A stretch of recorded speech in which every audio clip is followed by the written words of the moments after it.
All right, today we are diving deep into one of the greatest stories from Tolkien's First Age. I'm talking, of course, about the Fall of Gondolin. It is an absolutely epic tale about a legendary hidden city, about incredible pride, a warning from the gods, and a single act of betrayal that literally changed the entire course of Middle-earth's history. So just try to picture this for a second. A city so perfectly hidden away that the original Dark Lord, Morgoth, the most powerful evil being in the world, couldn't find it for hundreds of years. That was Gondolin. It was the last great kingdom of the elves, this shining beacon of hope in a world that was very, very quickly falling into shadow. Its very existence was an act of pure defiance. So why was this one city so important? Well, you have to understand, in the long, brutal wars against Morgoth, Elven kingdom after Elven kingdom had been wiped out. Gondolin was the final stronghold, this defiant bastion of light, completely protected by this impassable ring of mountains and the sheer will of its king. King Turgon had led his people there generations before, building this city of just unbelievable beauty and strength. And for nearly 400 years, they actually lived in peace. But Turgon knew their greatest defense wasn't their walls, it was their secrecy. The number one rule was simple: you do not leave the city, because even one captured soldier could reveal the path and bring total ruin down on all of them. But you can't hide from fate forever, right? The story of Gondolin's fall, it really kicks off with the arrival of an outsider, a mortal man whose journey was being guided by forces way, way beyond his own understanding. And this man's name was Tuor. Now, his family history was legendary. His father, Huor, died a hero in the Battle of Unnumbered Tears, which was this absolute disaster of a battle that just shattered the alliances of elves and men and pretty much sealed the doom of everyone in the north. So yeah, Tuor was born into a pretty broken world. Tuor's early life was just one struggle after another. He was born an orphan, raised by elves, captured and enslaved, and then he spent years as a lone outlaw. But all of this hardship, it forged him into this incredible warrior and leader. It was basically preparing him for the destiny that was waiting for him. Okay, now here is where things get really, really interesting. Tuor's arrival in Gondolin, it was no accident. He was handpicked by Ulmo, one of the Valar.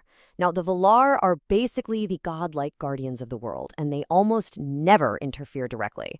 But Ulmo, the Lord of all waters, he saw the doom that was coming. So he guides Tuor through this secret river passage right into Gondolin itself, carrying a critical warning for the king. Get out. Abandon the city, because your time hiding here is running out. But King Turgon, he was proud. He trusted way too much in the strength of his city, in the perfection of his secret. And tragically, he ignored the warning. And so Gondolin's greatest weakness, it wasn't going to be a dragon or an army of orcs. It was a betrayal born from jealousy, right from within the royal family itself. Enter Maeglin. This guy was the king's own nephew, a brilliant craftsman and a really powerful lord. When he showed up in Gondolin after escaping a pretty dark past, Turgon welcomed him with open arms. He saw him as this worthy prince of the Noldor. And you gotta remember, the Noldor were the most skilled and the proudest of all the elves. I mean, the king's trust in him was absolute. He made Maeglin one of the most powerful people in the entire city. But Maeglin was hiding this dark obsession with the king's daughter, Idril, and this burning jealousy for the mortal man Tuor, who ended up winning her love. And right there, that's where the seeds of tragedy really start to grow.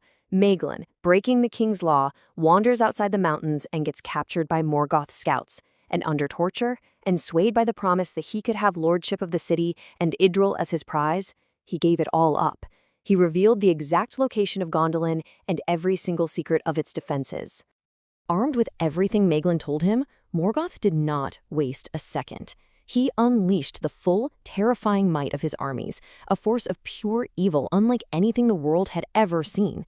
The goal wasn't just to conquer Gondolin, it was to wipe it off the face of the earth.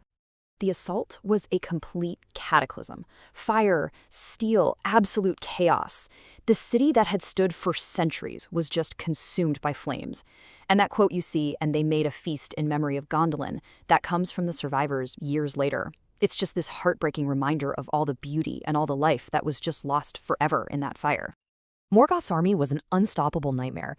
Giant dragons melted the city gates. His most terrible servants, the Balrogs, these literal demons of shadow and flame, stalked the streets. The battle devolved into these heroic, but ultimately doomed, last stands. You have Ecthelion of the Fountain taking down their leader, Gothmog, dying as he does it. King Turgon himself dies when his own great tower is torn down on top of him. And as the survivors tried to flee, the hero Glorfindel sacrificed himself to kill another Balrog, buying them time to escape. The city was gone, utterly annihilated. But even in all of that ruin, a single flicker of hope somehow survived.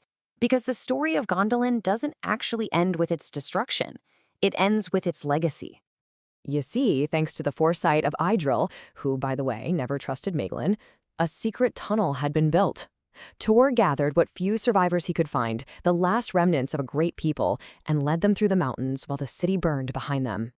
And this is the whole point. This is the crucial part.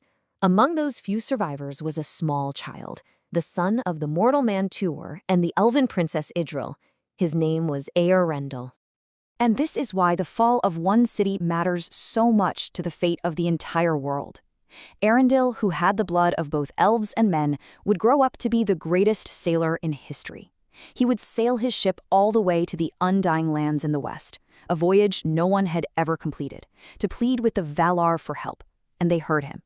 His journey, born from the ashes of Gondolin, is what started the War of Wrath, the final epic battle where the Valar themselves came back to Middle-earth, broke the power of the Dark Lord, and ended the First Age.